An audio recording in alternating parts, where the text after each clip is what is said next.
Hello, have a nice day. आज मैं सवेरे खबरें पढ़ रहा था तो हमारी फाइनेंस मिनिस्टर है ना, निर्मला सीतारमन, उनका एक बयान पढ़ा। तो कहती हैं कि अगले 4 साल में 6 लाख करोड़ 6 लाख करोड़ रुपया इकट्ठा किया जाएगा। कैसे किया जाएगा? जो सरकारी संपत्तियां हैं उनको प्राइवेट हाथों में देके और 4 साल बाद प्राइवेट लोगों को यह मैंडेटरी होगा, जरूरी होगा कि वो सरकारी संपत्तियां सरकार को वापस करें।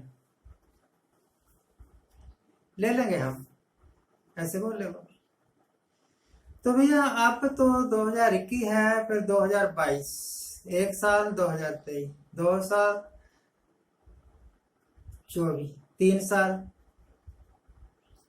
आपका तो कार्यकाल 3 साल में ही खत्म हो जाएगा। आप कैसे, खैर ये पैसा इकट्ठा किया जाएगा ना, जो सरकारी संपत्तियां बेच के। तो सरकारी संपत्तियां, इसमें तेल कंपनियां भी हो सकती हैं, रेलवे लाइनें भी हो सकती हैं, रेलवे स्टेशन भी हो सकते हैं, और जो बहुत बिजी पैसा कमा के देने वाले रूट्स हैं रेलवे के, वो भी हो सकते हैं, एयरपोर्ट्स भी हो सकते हैं। सरकार का जो कुछ भी है वो अब प्राइवेट हाथों में देगी सरकार, पैसा इकट्ठा करने के लिए।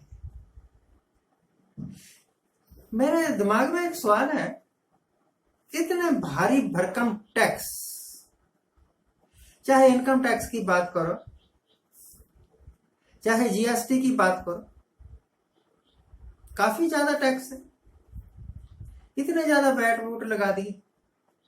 वो तेल, डीजल, पेट्रोल जो 40-50 रुपए होना चाहिए लीटर, 100 से ऊपर चला गया। ये टैक्सों की मेहरबानी से ही चला गया ना, और कहां गया? सरकार के खजाने फिर खाली, सरकार फिर भूखी भूखी। अब सरकारी उपक्रमों को बेचेगी, पैसा इकट्ठा करेगी। पहली तो बात यह है कि सरकारी उपक्रम बेचना ही क्यों है? पैसा इकट्ठा करने के लिए। पैसा इकट्ठा कर लिया प्राइवेट लोगों से लेके, और फिर खर्च भी कर दिया। फिर आपकी इतनी औकात ही कहां रह जाएगी कि आप अपनी प्रॉपर्टीज को वापस ले लें? वो तो बात ही खत्म हो जाएगी ना। जो लाला, जो सेठ, जो बड़ी कंपनी एक बार सरकारी संपत्ति पर कब्जा कर लेगी, उससे छुड़ाना तो अब असंभव ही हो जाएगा। तो मुझे आज लगता है, जब कहा करते थे ना 2014 के आसपास कि जो 70 साल में नहीं हुआ मैं कर दूंगा, तो मैं सोचा करता था ये एक पॉलिटिशियन की गपबाजी है। 70 साल का काम 7 साल कैसे कर सकता है एक आदमी 60 महीने में? उस वक्त 60 महीने मांगे थे इन्होंने, पर हम मूर्ख, हम समझे ही नहीं कि 70 साल में क्या नहीं हुआ और ये 6 साल में, 4 साल में क्या कर देगा। अब पता लगा कि ये तो मिस्टर उजाड़ू नाम है। जो पब्लिक प्रॉपर्टीज जो पिछले 70 साल में, बल्कि उससे भी पहले से बनाई जा रही थी अंग्रेजों के जमाने से, बहुत सारी प्रॉपर्टीज तो ऐसे, जैसे इंडियन रेलवे का बहुत बड़ा हिस्सा तो अंग्रेज ही बना गए थे ना। अब वो प्राइवेट हाथों में दे देंगे। मतलब बाप दादा की कमाई हुई दौलत आप बेच बेच के अपने खर्चे पूरे कर रहे हैं, तो आप कमाऊ थोड़े हो गए, आप तो उजाड़ू हो गए।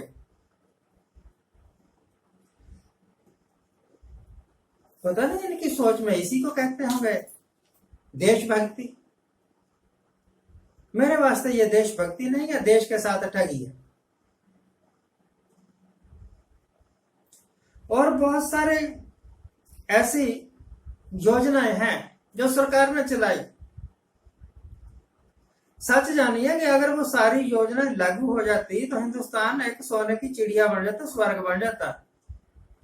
परंतु ज्यादा करके योजनाएं तो कागजों पर ही रह गई। ज्यादा करके योजनाओं का बजट तो खर्च हो गया इनकी अपनी मशहूरी पर। योजना तो बस सिर्फ जनता की आंखों में धूल झोंकने के वास्ते थी। इस करके ढोल का पोल रह गई सरकार की सारी नीतियां और सरकार के सारे वायदे। एक वायदा जरूर निभाया, मैं मुफ्त में सिलेंडर दे दूंगा, दिए। और किसान सम्मान निधि दे दूंगा, किसानों को 500-500 रुपए दिए। और शायद गरीबों को 500-500 रुपए भी दिए होंगे जन धन खाते के जरिए या कैसे। This is not development.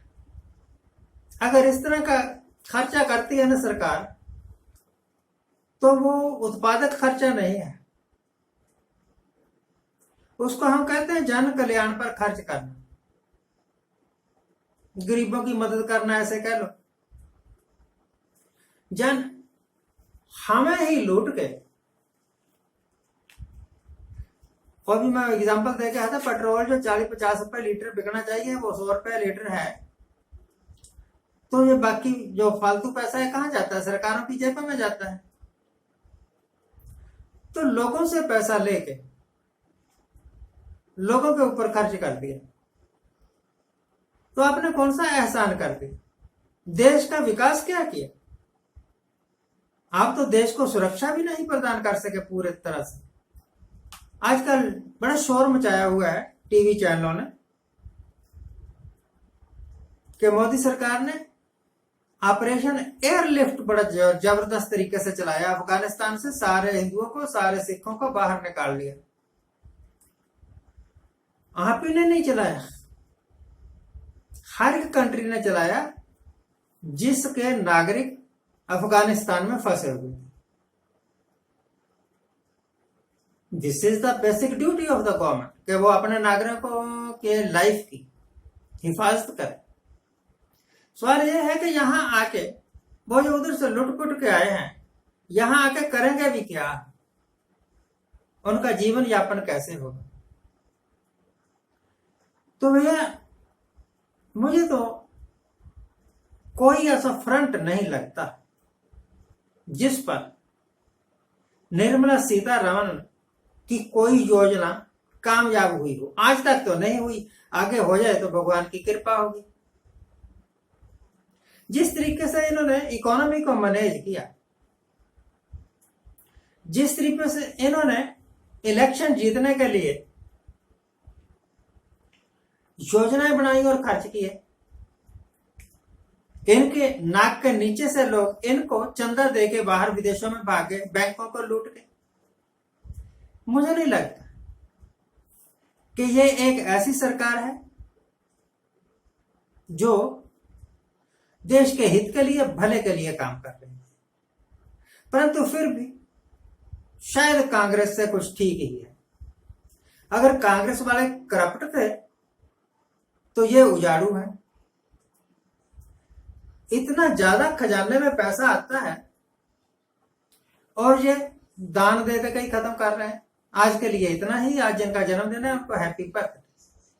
आज जिनकी मैरिज एनिवर्सरी है उनको बहुत बहुत शुभकामनाएं। सदा सुखी रहिए, आनंद